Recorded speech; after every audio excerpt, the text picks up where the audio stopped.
So I am explaining about Unix system programming in this video. This is the introduction class about the Unix system programming.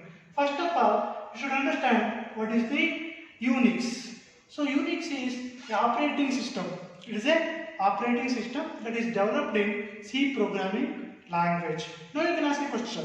What is a operating system? Operating system is nothing but it acts as an interface between the user and the hardware. So Unix is a operating system. It acts as an interface. OS is nothing but an interface. And if a user wants to interact with the hardware, he can interact by using the operating system. So Unix system programming is related to how you are going to develop your operating system, particularly Unix operating system. So you are going to write programs to develop the Unix operating system. So hope you understood what is the operating system. Operating system is nothing but a interface between the application user and the hardware. How a user is going to interact with the hardware means using the application. For example, Google. So Google is what? It is an application, right? So when you type something, so that such thing, right, will enter the interface component, then it will interact with the hardware like that. Getting, guys? So Unix is a operating system. Unix system programming means it is going to related to writing the programs for the Unix operating system. So and Unix is developed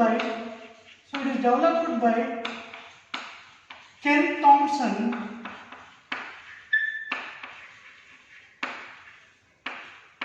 and Dennis Ritchie. Unix is developed by Ken Thompson and Dennis Ritchie, right, in 1969. So they developed this first Unix operating system in 1969 at AT&T Laboratories. AT&T Laboratories. So AT&T is a general company, right? So purely related to research and innovations. So Unix is developed in 1969 by Ken Thompson and Dennis Ritchie at AT&T Lab. Remember this. So Unix is developed using the C programming language, right? Now, next we discuss ANSI C standard. What is ANSI C? So Unix is developed in C, right? So that's why.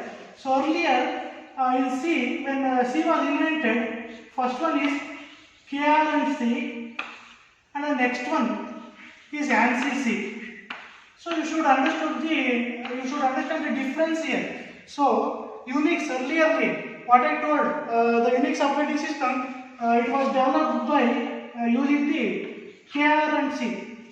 So this is the C programming standard that is developed by Ken Regan and Dennis Ritchie. Ken Regan and Dennis Ritchie, both of them invented the KRNC, right? But KRNC, it was having some disadvantages. So I will discuss that. What are the disadvantages of K&RC in the upcoming sessions, right? So to overcome the disadvantage of KRNC, what they introduced means they introduced ANSI C. ANSI C means American National Standard Institute. American National Standard Institute, they introduced ANSI C. So what is the difference here? So this ANSI C is an attempt to unify the C programming language. Unify means what? Everybody has to use the same standards, right? So in the entire universe, the K&RC is not like that. It was not unified. So what is the problem there? There you can't achieve portability. Portability means when you write one program in one system, that program can be run in all the other systems also without any problem. But K&RC, it was not a case. So to overcome that portability issue, ANSI C, what that it means, they introduced right? They try to unify the C programming standard. That means whatever the program you are going to develop using C, you have to use the same construct, same data types like that. Everybody has to do like that only. So ANSYS is the attempt to unify the C programming language. Getting guys?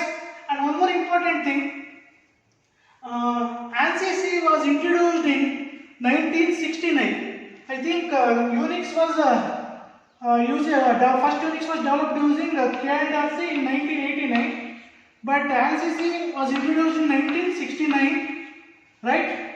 So the standard name is X3.159 1969.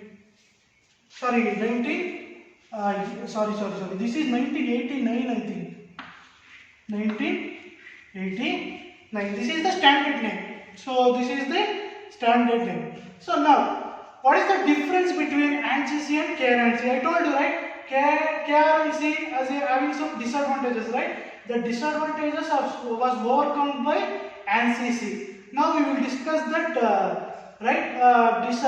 advantages of ANSYS one by one.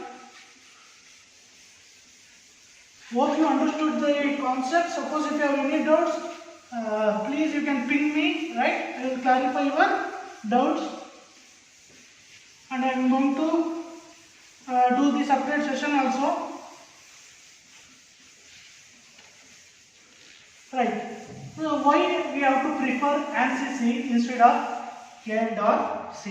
First feature of ANSYS is function prototyping. So this feature was not there in K&RC, but this was introduced in ANSYS. Getting guys? Okay. So function prototyping. What is the function prototyping? In K&RC, you know function. What is a function? Function is a code to do some task. Right? Function is a code. It is a simple code to do some task. So in function there are two types, right? User defined function, built-in function. That feature was not there in KRNC, but it was introduced. Function prototyping was introduced in ANSYS. So see here, function is a code, right? You can see here. For example, int. This is the example. Int add int a, comma int b. So this is a function. So see. So here. What I will do means I will declare two variables, int a, int b, right? Next I will declare one more variable to store the int sum. So next what I will do means sum is equal to a plus b. So this is the small example for the function. Getting guys? So these things, declaring the function and calling that function feature was not there in the K&RC, but it was introduced in ANSYS. You can see here, this is the function definition. This is the function definition. But this can be called, right? So the int add a comma b like that. This is what? This is declaration. This is declaration. So this feature, declaring the function and writing the code of the function in the function declaration was not there in the K&RC. Now we can ask a question, what is the advantage of this? Main advantage of this is, in ANSYS, I can calculate the number of arguments properly. Here, these are the arguments of the function. So how many arguments are there here? 2 arguments are there. So here I can easily find out how many arguments are there in my function and how many arguments are passing to the function. But in K&RC, it was not a case. So that thereby what happens means compiler may compile incorrectly. K&RC compiler may compile the number of arguments incorrectly. But here in ANSYS it was not a case. That was overcome. Right? So hope you understood. This is the first advantage of ANSYS. Function prototyping was introduced. So next thing is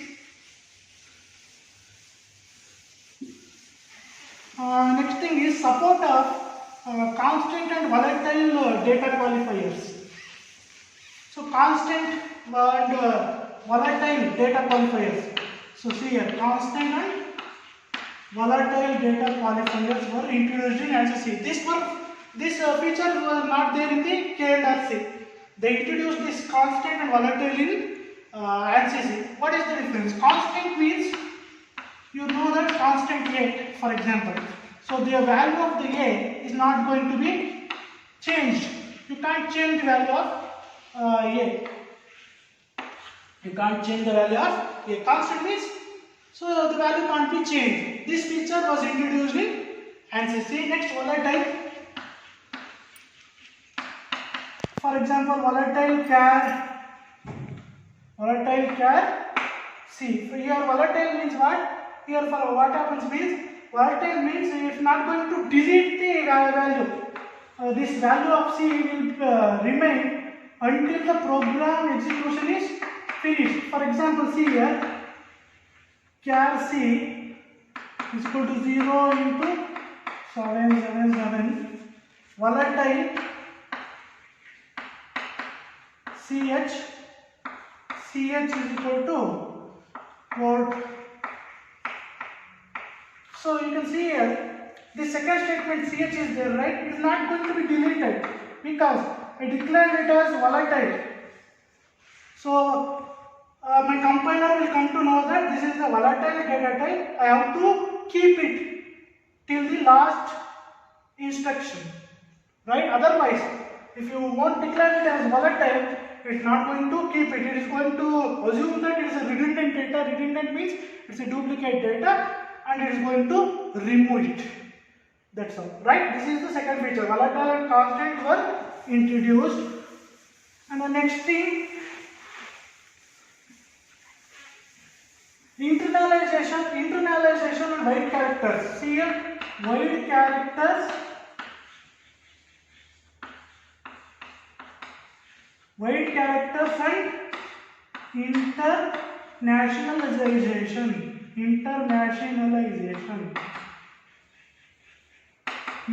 What is this? So here, for example, what that it means, they introduced a header called set locally.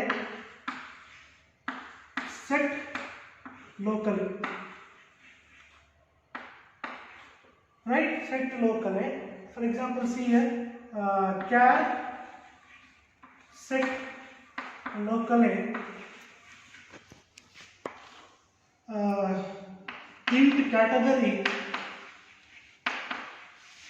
category construct character star local. Star is what? This is pointer. Star is pointer. Context character star local. So locally here this wide character and internalization is what? For defining the date format, for defining the type format. So right here, for example, this category can be, you can see here, LC type, LC monetary.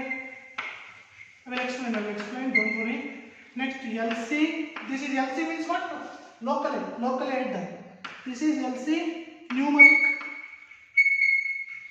and LC all. See, in this category I can use this different categories. LC type is mainly used to change the type format. For example, our HH, MM or MM, HH, like that. You can change the hour minute format using the local type. This feature was not there in the K&RC. It was introduced by ANSYS. Monetary means dollar, the amount values, dollar, rupees, these things can be changed here. Numeric means number formats. So number formats 9.2 or right, this integers formats can be changed, and all means all these effects can be used right at a time. This is LC all. So these are the functions that was introduced in ANSYS. Last one, just 2 minutes. So last one is what? Using the function pointer. You can use the function pointer without dereferencing. I'll explain it. Very simple. You can use a function pointer without dereferencing. Where it is? In ANSYS, not in KRNC. Without dereferencing. Very simple. So here, I can while calling the function, I can call the function using the function name also, or I can call the function using the function pointer also. No dereferencing is needed here. See last feature. See here. For example, int foo int a comma b. So what is my function name here? Foo is the function name. Instead of using like this, instead of calling the function by the name also, I can use a function pointer like this. See here, star function ptr. So what is this? Function pointer int a comma b is equal to foo. You can see here I used a pointer and I am going to declare foo. Here this is I am calling the function foo using a function name. Here I am calling a function foo using a what? Function pointer. So this feature was introduced in ANSYS. So you can do like this. This was the one feature that is introduced in ANSYS, and along with this some special symbols are also used in ANSYS. Special symbol, last one. So line. Guys, while making this video, Sunandama madam helped me, right? So I thank Sunandama madam for her effort. So line and we can STDC, right? So these are the special symbol, line, STDC, time. These are some additional special symbol that is used in ANSYS. What is the line? So this will give, right, the line number of the particular module where you are using. For example, this is a module. Suppose this is module. If you are using line here, it will give the line number of that particular module. STDC means the value is 1. The STDC value is 1. If you are using ANSYS, it will be 0 if you are using KRNC. Getting, guys? Time, it will give the time of the module. Line will give the line number of the particular module where this particular symbol is used. Time will give the particular time of the module. Where time means in which time you have created your module, like that. That value, this is given by the time special symbol. So that's it, guys. That's it for the first class. So hope you understood the concept. Suppose if you have any doubts, please ping me, right? So once again, I thank Sunandama madam for her support while creating this video. Thank you.